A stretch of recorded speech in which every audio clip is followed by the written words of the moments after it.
Actually, a lady at Arcadia tag agency told me about the megacenter opening, and now I was like, oh my, praise God, because I need this. So far, the process is working really well. We're getting people through, we're getting them processed, and we're getting them their driver's licenses and IDs. I called a couple of places in the city, and it was going to be November before I could get an appointment. I'm getting on a plane next week, and I need some documents, so I got off work this morning and came down here. There were several things that caused this backlog. One of them was the pandemic. Our offices were closed for about a month, kind of towards the beginning of the pandemic. We see a lot of people every day. So to be closed for about a month, that backed us up.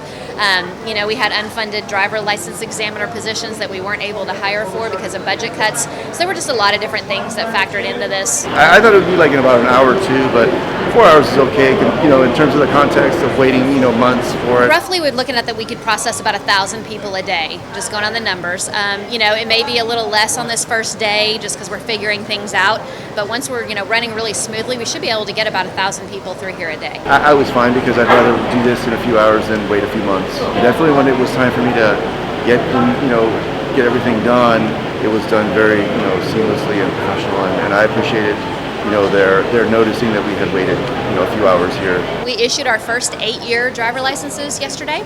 So people now have the option of getting a 4-year or an 8-year, and we're offering that here at the megacenter.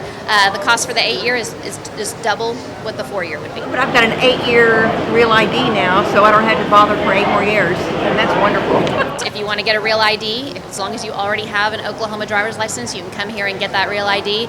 But anybody, if it's their first time to get a driver's license in our state, or those 15-and-a-half-year-olds trying to get their first permit, they still have to go to a DPS location. One thing we don't want to let people know right off the bat is we're only accepting credit cards at this location. Credit or debit cards, all major ones except for American Express. So we're going to be here from 6:30 in the morning till 10 at night, Monday through Saturday, through December 10th. So people have ample opportunity to get in here. Now, one thing to point out, depending on the demand in the evenings and on Saturdays, some of those shifts might go away if we don't have that many people coming in. But for right now, yes, those are the hours.